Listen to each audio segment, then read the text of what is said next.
Tempraða beltið er eitt af loftslagsbeltum jarðar.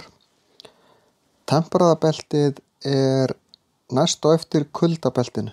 Nyrst og syðst er kuldabeltið. Síðan kemur tempraða beltið. Og í tempraða beltinu er meðalhiti heitustu mánaða einhvers staðar kannski nærri 10 gráðum en köldustu 5. Förum upp í 10 gráður í það mesta og hámarkið er í kringum 5 gráðurnar yfir köldustu mánuðina.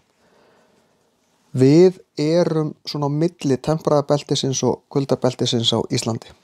Þannig að enda er meðalhitin hér yfir árið einhvers staðar í kringum 4 gráðurnar sem er nú bara svona meðalhiti í þokkalegum ísskáp en það er kannski annað mál.